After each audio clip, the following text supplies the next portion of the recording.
வணக்கம். மதிமுகம் செய்திகள். இன்றைய முக்கிய நிகழ்வுகளை பார்ப்பதற்கு முன்பாக தலைப்புச் செய்திகளை பார்க்கலாம். தந்தையாக இருந்து திட்டத்தை உருவாக்கி உள்ளேன். தமிழ் புதல்வன் திட்டத்தை தொடங்கி வைத்த முதலமைச்சர் மு க ஸ்டாலின் நெகிழ்ச்சி. சென்னையில் பொதுக்குழு கூட்டம் முடிந்து மதுரை திரும்பிய மதிமுக நிர்வாகிகளுக்கு நேர்ந்த துயரம். மதிமுக பொதுச் செயலாளர் வைகோ நேரில் அஞ்சலி. சமூக ஊடகங்களுக்கும் ஒழுங்குமுறை விதிகள். சென்னை உயர்நீதிமன்றம் அதிரடி. வங்கதேசம் இடைக்கால அரசுக்கு தலைமையேற்றார் முகமது யூனுஸ். பிரதமர் மோடி எதிர்க்கட்சித் தலைவர் ராகுல் காந்தி வாழ்த்து. 17 மாதங்களுக்கு பின் மணீஷ் சிசோடியாவுக்கு ஜாமீன். உச்சநீதிமன்றம் தீர்ப்பு. ஒரு தந்தையாக குடும்பத்தில் ஒருவராக இருந்து தமிழ் புதல்வன் திட்டத்தை தொடங்கி வைத்துள்ளேன் என்று தமிழக முதலமைச்சர் மு க ஸ்டாலின் தெரிவித்துள்ளார். தமிழ்நாட்டில் 6 முதல் 12ஆம் வகுப்பு வரை அரசு பள்ளிகளில் பயின்று உயர்கல்வி நிறுவனங்களில் சேரும் மாணவிகளுக்கு மாதம் ரூபாய் 1000 வழங்கும் புதுமை பெண் திட்டத்தை முதலமைச்சர் மு க ஸ்டாலின் கடந்த 2022இல் தொடங்கி வைத்தார். இதுவரை இத்திட்டத்தின் கீழ் 3.28 லட்சம் மாணவிகள் பயனடைந்து வருகின்றனர். அரசு உதவி பெறும் பள்ளிகளில் தமிழ் வழியில் பயின்று உயர்கல்வியில் சேரும் மாணவிகளுக்கும் இந்த கல்வியாண்டு முதல் இத்திட்டம் விரிவுபடுத்தப்பட உள்ளது. இந்த நிலையில் அரசு பள்ளி மாணவர்களின் உயர்கல்வி சேர்க்கையை அதிகரிக்கும் வகையில் தமிழ் புதல்வன் திட்டத்தை கோவை அரசு கலைக்கல்லூரியில் முதலமைச்சர் மு க ஸ்டாலின் தொடங்கி வைத்தார். விழாவில் பேசிய முதலமைச்சர் மு க ஸ்டாலின் தமிழக அரசின் திட்டங்களை தமிழக மாணவர்கள் பயன்படுத்திக் கொள்ள வேண்டும் எனவும், உங்கள் மேல் நீங்கள் வைத்திருக்கும் நம்பிக்கையை விட தான் அதிக நம்பிக்கை வைத்திருப்பதாக தெரிவித்தார். மாதந்தோறும் 1000 ரூபாய் மாணவர்களோட வங்கி கணக்கில் நேரடியா வரவு வைக்கப்படும். திராவிட மாடல் அரசை வழிநடத்தும் முதலமைச்சரான ஒரு தந்தை நிலையிலும் உங்க குடும்பத்துல ஒருவனாகவும் இருந்து மாணவ கண்மணிகளாகிய உங்களுக்கு உருவாக்கின திட்டம் தான் இந்த திட்டம். உங்க மேல நீங்க வச்சிருக்கிற நம்பிக்கை விட அதிக நம்பிக்கை நான் உங்க மேல வச்சிருக்கிறேன். உங்களுக்கு பின்னாடி உங்க பெற்றோர், உங்க குடும்பம் மட்டுமல்ல, என்னோட திராவிட மாடல் அரசும் இருக்கும் என்பதை மறந்துடாதீங்க. தொடர்ந்து பேசிய முதலமைச்சர் வினேஷ் போகத் போல வெற்றியை இலக்காக கொண்டு மாணவர்கள் ஓட வேண்டும் எனவும் தெரிவித்தார்.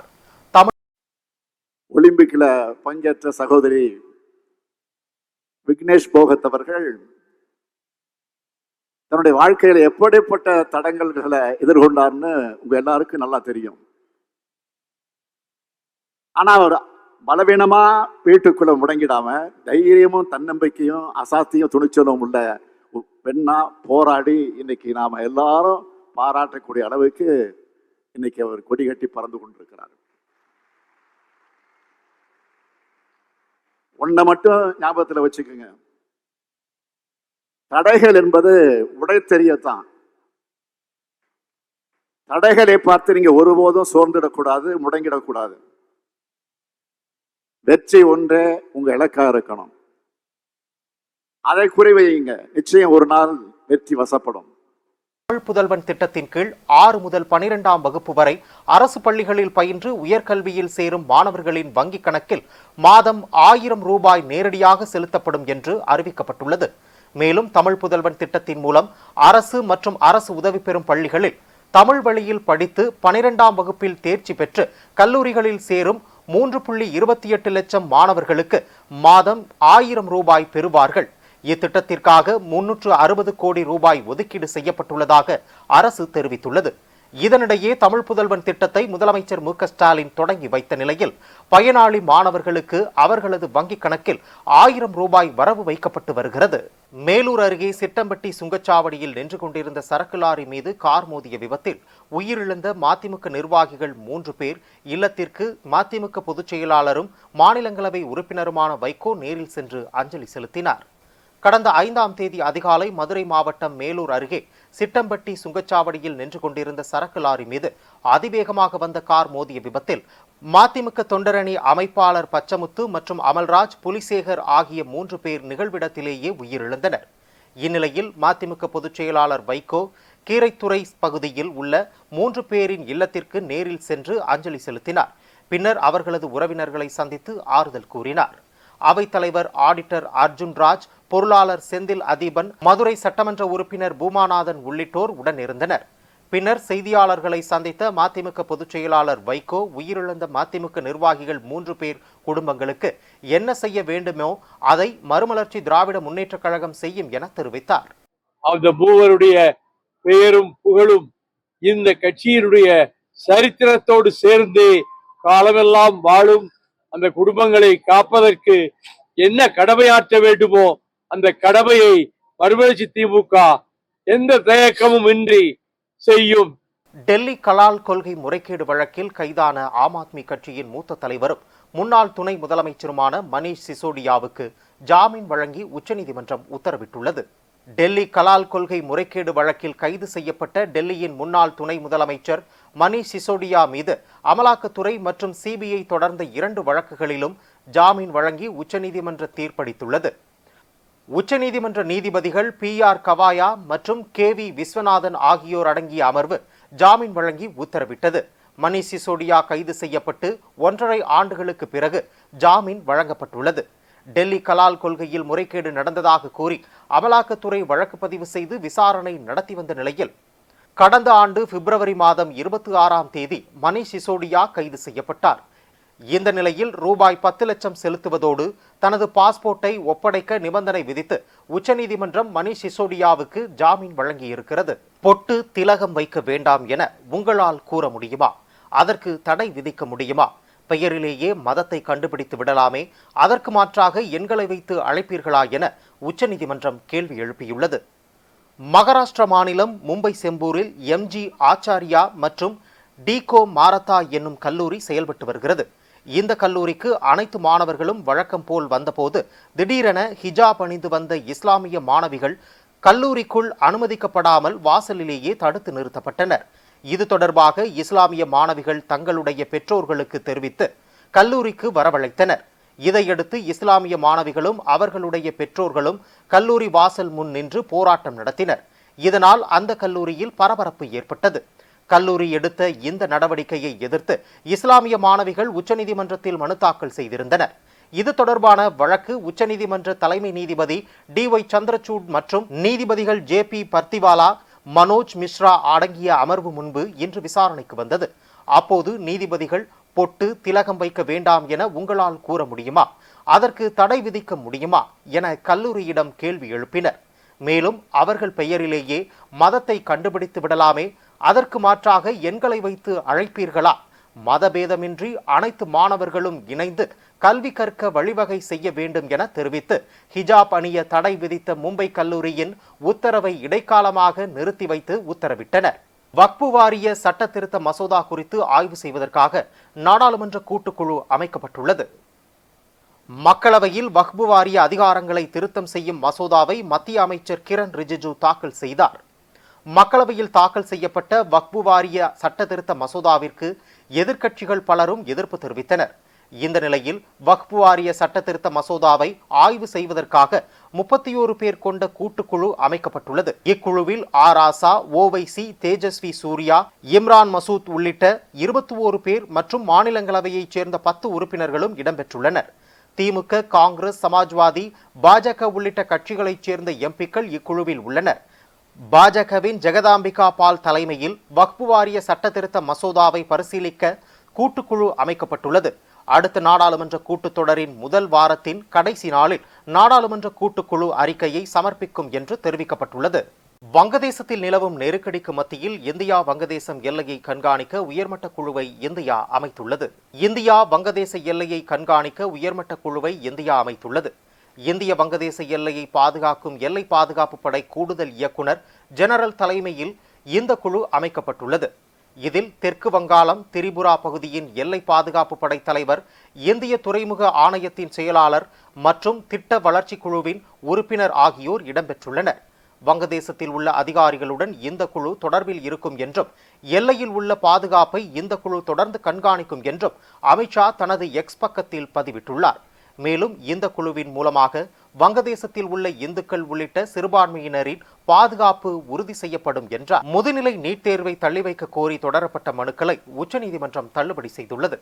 வரும் ஆகஸ்ட் மாதம் 11ஆம் தேதி நாடு முழுவதும் நடைபெறவுள்ள முதுநிலை நீட் தேர்வை 2 லட்சத்துக்கும் அதிகமான மாணவர்கள் எழுதியுள்ளனர். காலை மாலை என நடைபெறவுள்ள தேர்வுகள் வெவ்வேறு மையங்களில் நடைபெறவுள்ளதால் அதில் திருத்தங்கள் செய்யப்படும் வரை தேர்வுகள் ஒத்திவைக்க கோரி உச்சநீதிமன்றத்தில் பொதுநல மனு தொடரப்பட்டது. இன்றைய வழக்கு விசாரணையின் போது காலை ஒரு மையத்திலும் மாலை மற்றொரு மையத்திலும் தேர்வு நடைபெறும் என கூறியுள்ளதால் மாணவர்களிடையே குழப்பத்தை ஏற்படுத்த உள்ளதாகவும் மனுதாரர் தரப்பில் ஆஜரான வழக்கறிஞர் கூறினார். மேலும் தேர்வுக்கான ஏற்பாடுகளை சரி செய்யும் வரை தேர்வை ஒத்திவைக்க வேண்டுமென மனுதாரர் தரப்பில் ஆஜரான வழக்கறிஞர் வாதாடினார். அதற்கு பதிலளித்த தலைமை நீதிபதி சந்திரசூட், நாடு முழுவதும் 2 லட்சத்திற்கும் அதிகமானோர் எழுதக்கூடிய தேர்வை ஒரு சிலருக்காக தள்ளி வைக்க முடியாது என கூறினார். மேலும் ஒரு சிலருக்காக ஒட்டுமொத்த மாணவர்களுக்கும் சிக்கலை ஏற்படுத்த நீதிமன்றம் விரும்பவில்லை என கூறிய மனுவை தள்ளுபடி செய்து உத்தரவிட்டார். சமூக ஊடகங்களுக்கும் ஒழுங்குமுறை விதிகளை கொண்டுவர வேண்டியது அவசியம் என சென்னை உயர்நீதிமன்றம் தெரிவித்துள்ளது. பெண் போலீசாரை அவதூறாக பேசி கைது செய்யப்பட்ட யூடியூபர் சவுக்கு சங்கர் மீது இதே குற்றச்சாட்டுக்காக மாநிலம் முழுவதும் 16 வழக்கு பதிவுகள் செய்யப்பட்டுள்ளன. தொடர்ந்து சவுக்கு சங்கரை சென்னை கமிஷனர் உத்தரவின் பேரில் போலீசார் குண்டர் தடுப்பு சட்டத்தில் சிறையில் அடைத்தனர். இந்த உத்தரவை எதிர்த்து சவுக்கு சங்கர் தாயார் கமலா சென்னை உயர்நீதிமன்றத்தில் மனு தாக்கல் செய்திருந்தார். நீதிபதிகள் SM சுப்பிரமணியன், V சிவஞானம் அமர்வில் இந்த மனு மீதான விசாரணை நடைபெற்று வந்தது. விசாரணை நிறைவடைந்த நிலையில் இந்த வழக்கில் தீர்ப்பளிக்கப்பட்டது. அப்போது நீதிபதிகள் சமூக ஊடகங்களுக்கும் ஒழுங்குமுறை விதிகள் கொண்டுவர வேண்டியது அவசியம் என தெரிவித்தார். மேலும் அரசுக்கு எதிரான கருத்துக்களை தெரிவிப்போருக்கு எதிராக உரிய சட்டங்களின் கீழ் மட்டுமே நடவடிக்கை எடுக்க வேண்டும் எனவும், சமூக ஊடகங்கள் வருகைக்கு பின் அரசின் செயல்பாடுகள் குறித்த விவாதங்கள் அதிகரித்துள்ளது ஆரோக்கியமானது எனவும் தெரிவித்தனர். மக்களின் குறைகளை புரிந்து கொள்ளும் கருவியாக சமூக ஊடகங்கள் உள்ளதாகவும், அரசு அதனை முடக்கக்கூடாது எனவும், 78வது சுதந்திர தினத்தை கொண்டாடும் நிலையில் மீண்டும் மக்களின் குரலை ஒடுக்க வேண்டுமா எனவும் கேள்வி எழுப்பினர். மேலும் சவுக்கு சங்கரை குண்டர் சட்டத்தில் அடைத்த உத்தரவில் உள்நோக்கம் இருப்பதாக கூறி அவர் மீதான குண்டர் சட்டத்தை ரத்து செய்து நீதிபதிகள் உத்தரவிட்டனர். மக்களுடன் முதல்வர் முகாமில் அமைச்சர் R காந்தி கலந்து கொண்டு பயனாளிகளுக்கு நலத்திட்ட உதவிகளை வழங்கினார். மக்களுடன் முதல்வர் திட்டத்தை 3ஆம் கட்டமாக ஊரக பகுதி பொதுமக்கள் பயன்பெறும் வகையில் தமிழக முதலமைச்சர் M.K. ஸ்டாலின் தருமபுரி மாவட்டத்தில் கடந்த 11ஆம் தேதி தொடங்கி வைத்தார். இதன் தொடர்ச்சியாக ராணிப்பேட்டை மாவட்டத்தில் வாலாஜா சுற்றியுள்ள ஊராட்சிகளில் மக்களுடன் முதல்வர் என்ற திட்டம் முகாம் மாவட்ட ஆட்சியர் சந்திரகலா தலைமையில் நடைபெற்றது. இந்த நிகழ்வில் தமிழக கைத்தறி மற்றும் துணிநூல் துறை அமைச்சர் R காந்தி சிறப்பு விருந்தினராக கலந்து கொண்டு பல்வேறு துறைகள் சார்பில் அமைக்கப்பட்ட கண்காட்சி அரங்குகளை பார்வையிட்டு மக்களிடம் பல்வேறு கோரிக்கை மனுக்களை பெற்றார். மேலும் முகாமில் பங்கேற்ற பயனாளிகளுக்கு நலத்திட்ட உதவிகளை அவர்கள் வழங்கினார்கள். அதனைத் தொடர்ந்து புதிய ஊராட்சி அலுவலகத்தை அமைச்சர் ரிப்பன் வெட்டி திறந்து வைத்து குத்துவிளக்கேற்றி தொடங்கி வைத்தார். பின்னர் ஊராட்சி மன்ற தலைவரை புதிதாக கட்டப்பட்டுள்ள அலுவலகத்தில் இருந்த தலைவரின் நாற்காலியில் அவரை அமர வைத்து பொதுமக்களுக்கு பணிகளை விரைந்து பணியாற்ற வேண்டும் என கூறி வாழ்த்துக்களை தெரிவித்தார். நிகழ்வில் அரசு அதிகாரிகள், மக்களால் தேர்ந்தெடுக்கப்பட்ட உள்ளாட்சி பிரதிநிதிகள், பொதுமக்கள் என பலர் கலந்து கொண்டனர். kg வந்து ஒரு நபருக்குன்னு 4 பேருக்குன்னா 20 kg. அது வந்து தேசிய உணவு பாதுகாப்பு சட்டத்தில் எலிஜிபிள் ஆகக்கூடிய 18.46 lakh அந்தியோதயா திட்டமும் 95 லட்சம் வந்து அந்த 95.81 லட்சம் வந்து ப்ரியாரிட்டி முதன்மை, அதுதான் அந்த சட்டத்தின் கீழ் வரும். அதை முழுமையாக கொடுக்குறாங்க. ஆனால் அந்த ஒரு நபருக்கு 5 kg வரல. தமிழ்நாட்டில் 12 kg ஒரு நபர் ரேஷன் கார்டுனா 12 kg கொடுக்கும். கூடுதலாக 7 kg நம்ம கொடுக்குறோம். அதில் இல்லை, கூடுதலாக கொடுக்குறோம். 5 kg தான் எனக்கு எலிஜிபிள்னாலும் அதில் 12 ஒரு நபர்னா 12 kg கொடுக்குறோம். 2 நபர்னா 1.5 kg வீதம் 14 kg கொடுக்குறோம். அந்த மாதிரி கொடுத்துட்ருக்கோம். அது இல்லாமல் நம்மளோட 95 லட்சம் கார்டு இருக்குது. 95 இல்லை 1.05 லட்சம் கார்டு தமிழ்நாட்டில் வந்து யார் வேணாலும் ரேஷன் கார்டு வாங்கலாம்னு சொன்னோம். அதுக்கு என்டையர் செலவு மாநில அரசு, இது மத்திய மாநில அரசு இதில் உணவு பாதுகாப்புன்னு தான் நோக்கம். உணவு பாதுகாப்பு, அதுக்கு அடுத்தபடியாக சத்தான உணவு பாதுகாப்பு தான் நம்ம செயல்படுறோம். டீம் ஒர்க்காக நாங்கள் செயல்படணும்னா அப்படி தான் கொஞ்சம் ஃபைனாக கொடுத்தா நல்லா இருக்கும். டெஃபினட்டாக முயற்சி இல்லை. அது குறிப்பாக நம்ம தஞ்சாவூர் ஏரியாவில் கொஞ்சம் மோட்டார் ரக அரிசி இன்னும் வருதுங்க. அதை மாற்றி அமைக்கிறதுக்கு நடக்கும். சார் பேக்கிங் சிஸ்டம் ஆமாம் இல்லை அதுதான் நான் உங்களுக்கு செப்பரேட்டாக சொல்கிறேங்க சொல்கிறேன். அதில் சில இஷ்யூஸ் வந்து லீகல் இஷ்யூஸ் இருக்குது. சார் அப்புறம் பொருள் வாங்கின அப்புறம் தான் வந்து கன்சியூமருக்கு மெசேஜ் வருது. இப்போ அந்த கடையில் வந்து இவங்க தான் என்ன ஸ்டாக் இருக்குன்னு பார்க்குறீங்க, அதே அந்த கன்சியூமருக்கு இன்னும் இருக்குங்கிற மெசேஜ் வந்து எல்லாமே இம்ப்ரூவ் பண்ணுறதுக்கான வாய்ப்புகள் இருக்குது. பண்ணுவோம் அது எதிர்காலத்தில் வெப்சைட்டில் நீங்கள் சொல்கிற மாதிரி ஆன்லைன்லேயே என்னென்ன பொருள் கையிருப்பு இருக்குது அப்படின்னு வந்து சார் இவங்க மெசேஜில் புரியுது. அதை நாங்கள் பண்ணணும். அது வீக்கெண்ட் ஒர்க் டிஆர்பிடிஎஸ் எல்லாமே கூட இருக்காங்க. இதை முடிச்சு நாங்கள் பேசுகிறோம். ஜாதிவாரி கணக்கெடுப்பு நடத்தவில்லை என்றால் இந்தியா முழுவதும் ஆர்ப்பாட்டம் நடத்தப்படும் என கோகுலம் மக்கள் கட்சியின் நிறுவன தலைவர் சேகர் செய்தியாளர்களிடம் தெரிவித்தார்.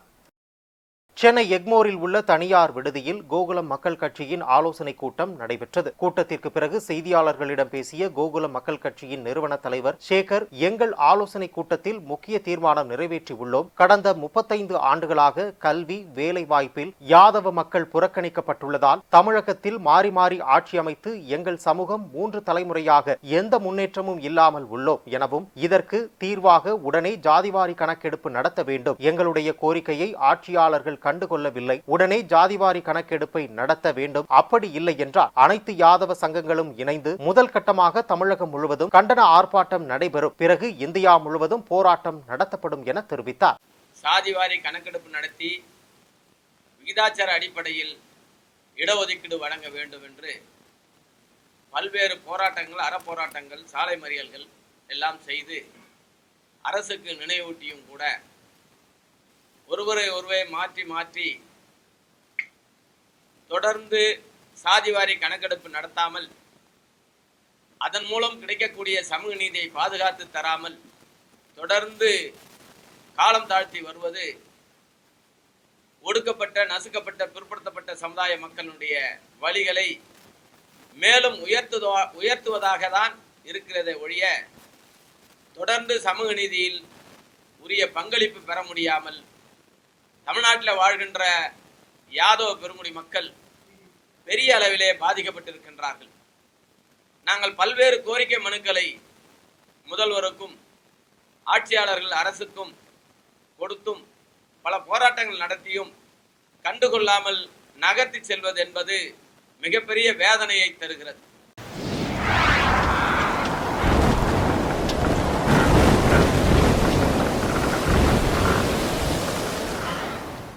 தமிழ்நாட்டில் 4 நாட்கள் கனமழை பெய்ய வாய்ப்புள்ளதாக சென்னை வானிலை மையம் தகவல் தெரிவித்துள்ளது.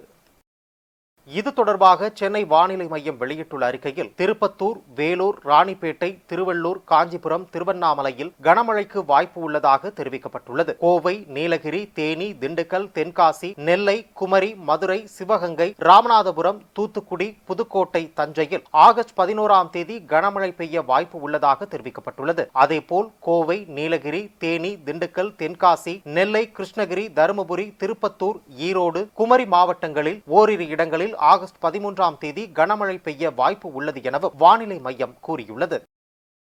பல்வேறு மாவட்டங்களில் நடைபெற்ற நிகழ்வுகளை களத்தில் மதிமுகம் பகுதியில் பார்க்கலாம்.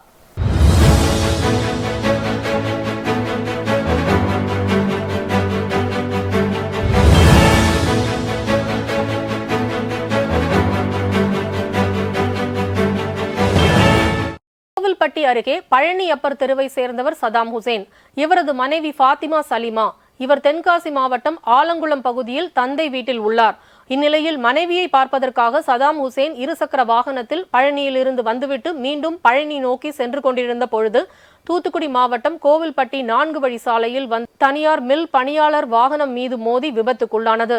இதில் படுகாயம் அடைந்த அவரை 108 ஆம்புலன்ஸ் மூலம் அருகில் இருந்தவர்கள் மீட்டு கோவில்பட்டி அரசு தலைமை மருத்துவமனைக்கு அனுப்பி வைத்தனர். இது தொடர்பாக கோவில்பட்டி கிழக்கு காவல் நிலைய போலீசார் வழக்கு பதிவு செய்து விசாரணை மேற்கொண்டு வருகின்றனர்.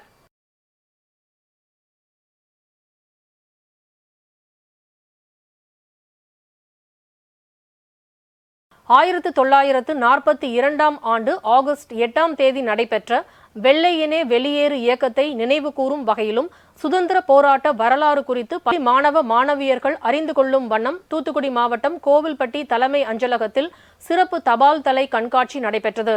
கண்காட்சியில் மகாத்மா காந்தியை கௌரவித்து இங்கிலாந்து அரசு 2021இல் வெளியிட்ட 5 பவுண்ட் சிறப்பு நாணயம், மகாத்மா காந்தியடிகள் குறித்த வாழ்க்கை வரலாறு. இதனை கோவில்பட்டி சுற்றுவட்டார பகுதிகளில் உள்ள அனைத்து பள்ளி மாணவ மாணவியர்களும் கண்டு களித்தனர். கண்காட்சியை காண வந்த அனைத்து பள்ளி மாணவ மாணவியர்களும் கோயில்பட்டி தலைமை அஞ்சலகம் சார்பில் ஊழியர்கள் கடலை மிட்டாய் வழங்கி வரவேற்றனர்.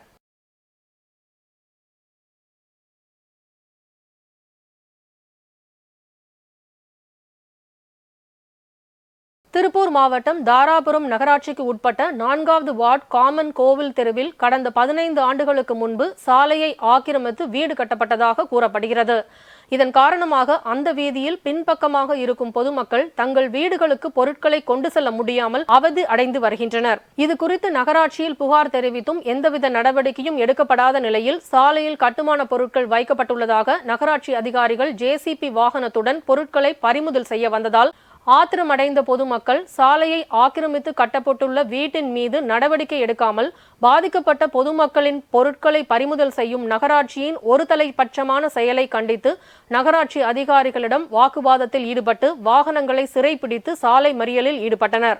தகவல் அறிந்து சம்பவ இடத்திற்கு சென்ற காவல்துறையினர் பேச்சுவார்த்தை நடத்தியதை தொடர்ந்து கட்டுமான பொருட்கள் லாரியில் இருந்து இறக்கப்பட்டது. இதனைத் தொடர்ந்து பொதுமக்கள் போராட்டத்தை கைவிட்டு கலைந்து சென்றனர்.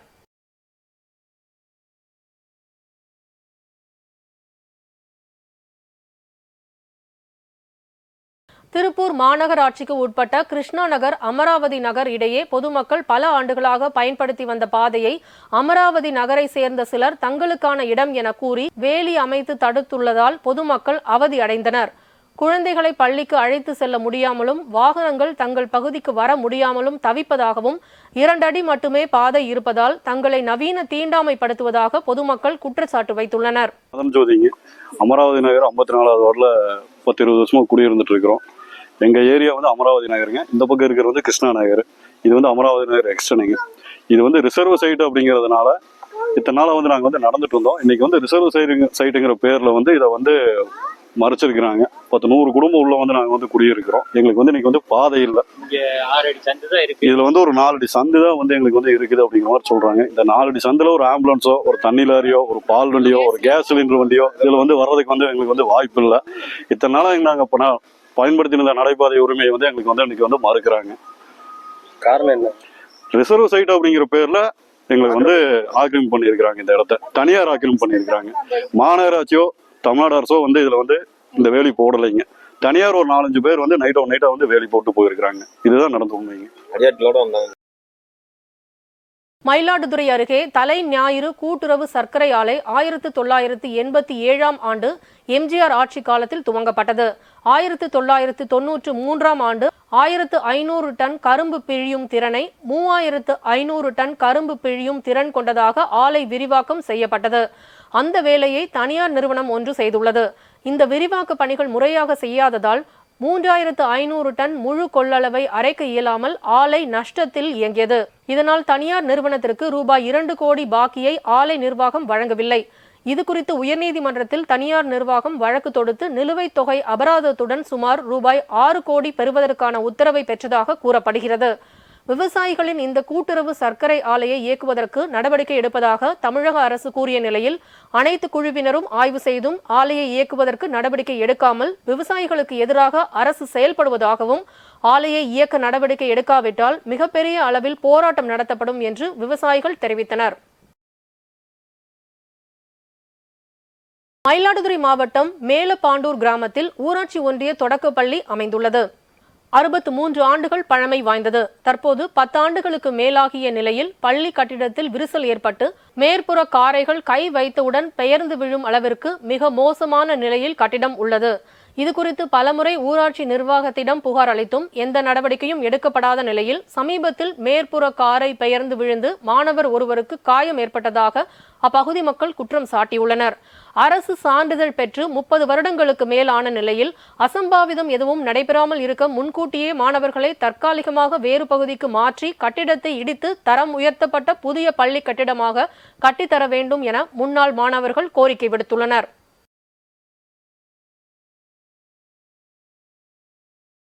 ராணிப்பேட்டை மாவட்டம் புளியங்கண்ணு கிராம பகுதியில் அமைந்துள்ள ஸ்ரீ நாகக்கன்னி அம்மன் ஆலயத்தில் 21ஆம் ஆண்டு ஆடி திருவிழாவை முன்னிட்டு ராகு கேது பீடத்தில் அமைந்துள்ள ஸ்ரீ நாகக்கன்னி அம்மனுக்கு 200க்கும் மேற்பட்ட அப்பகுதி கிராம மக்கள் பால் குடங்களை தலையில் சுமந்தபடியும் வாயில் அலகுகளை குத்தியபடி மேலதாளம் முழங்க பக்தியுடன் ஊர்வலமாக ஆலயத்திற்கு வருகை தந்து 11 அடி உயரம் கொண்ட ஸ்ரீ நாகக்கன்னி அம்மனுக்கு வேத மந்திரங்கள் முழங்க பால் அபிஷேகம் செய்து மகா தீபாரதனை காண்பிக்கப்பட்டு வழிபாடு நடைபெற்றது. இதில் ஏராளமான அப்பகுதியை சேர்ந்த பக்தர்கள் பங்கேற்று ஸ்ரீ நாகக்கன்னி அம்மனை வணங்கி அருளாசி பெற்று சென்றனர்.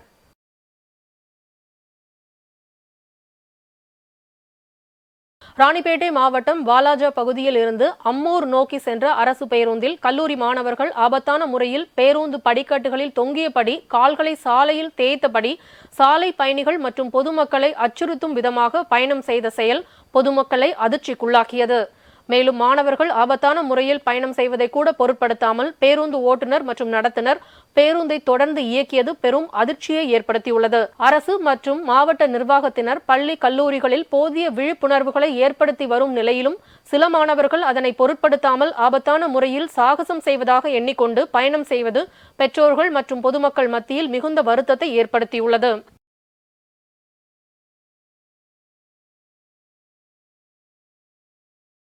தமிழகத்தில் பல்வேறு மாவட்டங்களில் பருவமழை காரணமாக கனமழை பெய்து வரும் நிலையில் திருப்பத்தூர் மாவட்டம் ஆம்பூர், வாணியம்பாடி பகுதிகளில் விவசாயிகள் மானாவாரி பயிரான வேர்க்கடலை பயிர் செய்துள்ள நிலையில் கடந்த சில தினங்களாக பருவமழையும் பெய்யாமல் வேர்க்கடலை பயிர் வாடி வந்த நிலையில் தொடர்ந்து கடந்த 3 நாட்களாக மாலை நேரங்களில் ஆம்பூர், வாணியம்பாடி மற்றும் அதன் சுற்று வட்டார பகுதிகளில் இரவு நேரத்தில் பெய்து வரும் கனமழையால் ஆம்பூர் நகராட்சி எதிரில் உள்ள சாலை மற்றும் நேதாஜி சாலை, உமர் சாலை ஆகிய முக்கிய சாலைகளில் மழைநீர் தேங்கி வெள்ளம் பெருக்கெடுத்து ஓடுவதால் வாகன ஓட்டிகள் மழைநீரில் நீந்தியபடி செல்கின்றனர்.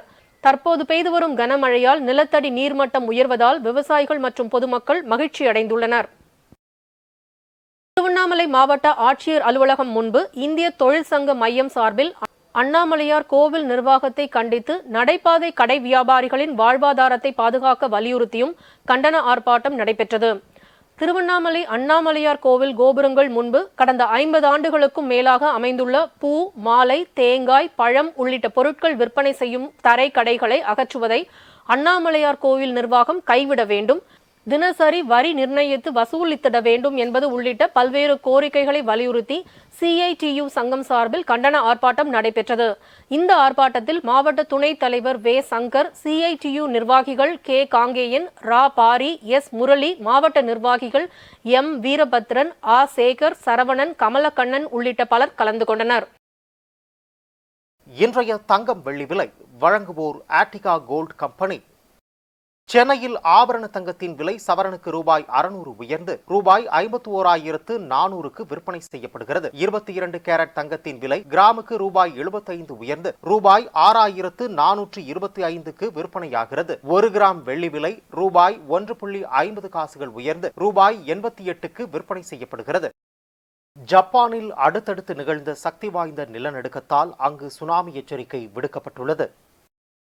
ஜப்பானில் நாட்டில் இருக்கும் கியூஷு, ஷிகோகோ தீவுகளில் சுமார் 20 மீட்டர் உயரத்துக்கு கடல் அலைகள் எழும், எனவே மக்கள் பாதுகாப்பாக இருக்கும்படி கேட்டுக் கொள்ளப்பட்டுள்ளது. ஜப்பானில் முதல் நிலநடுக்கம் மியாசாக்கி கடற்கரையில் இருந்து 20 மைல் தொலைவில் கியூஷுவில் காலை 4 மணிக்கு ஏற்பட்டது என்று அமெரிக்க புவியியல் ஆய்வு மையம் தெரிவித்துள்ளது. இதனையடுத்து 1 நிமிடத்திற்குள் 7.1 ரிக்டர் அளவில் வலுவான நிலநடுக்கம் ஏற்பட்டது. அடுத்தடுத்து ஏற்பட்ட நிலநடுக்கங்களால் ஜப்பானில் உள்ள மக்கள் மிகவும் பீதியடைந்தனர். ஜப்பானில் ஏற்பட்டுள்ள நிலநடுக்கத்தால் இதுவரை உயிரிழப்புகள் ஏதும் பதிவாகவில்லை. அதே சமயம் நிலநடுக்கம் நடைபெற்ற பகுதியை பேரிடர் குழு கண்காணித்து வருவதாக தெரிவிக்கப்பட்டுள்ளது. இந்த நிலநடுக்கத்தால் கட்டடங்கள் குலுங்கும் வீடியோ காட்சிகள் சமூக வலைதளங்களில் வெளியாகியுள்ளது. மீண்டும் தலைப்புச் செய்திகள். தந்தையாக இருந்து திட்டத்தை உருவாக்கியுள்ளேன். தமிழ் புதல்வன் திட்டத்தை தொடங்கி வைத்த முதலமைச்சர் மு க ஸ்டாலின் நெகிழ்ச்சி. சென்னையில் பொதுக்குழு கூட்டம் முடிந்து மதுரை திரும்பிய மதிமுக நிர்வாகிகளுக்கு நேர்ந்த துயரம். மதிமுக பொதுச் செயலாளர் வைகோ நேரில் அஞ்சலி. சமூக ஊடகங்களுக்கும் ஒழுங்குமுறை விதிகள். சென்னை உயர்நீதிமன்றம் அதிரடி. வங்கதேசம் இடைக்கால அரசுக்கு தலைமையேற்றார் முகமது யூனுஸ். பிரதமர் மோடி, எதிர்க்கட்சித் தலைவர் ராகுல் காந்தி வாழ்த்து. 17 மாதங்களுக்கு பின் மணீஷ் சிசோடியாவுக்கு ஜாமீன், உச்சநீதிமன்றம் தீர்ப்பு. இத்துடன் செய்திகள் நிறைவடைந்தன. மீண்டும் செய்திகள் மதியம் 1:30 மணிக்கு. மேலும் செய்திகளை தெரிந்து கொள்ள மதிமுகம் பிரைம் யூடியூப் தளத்தில் இணைந்திருங்கள்.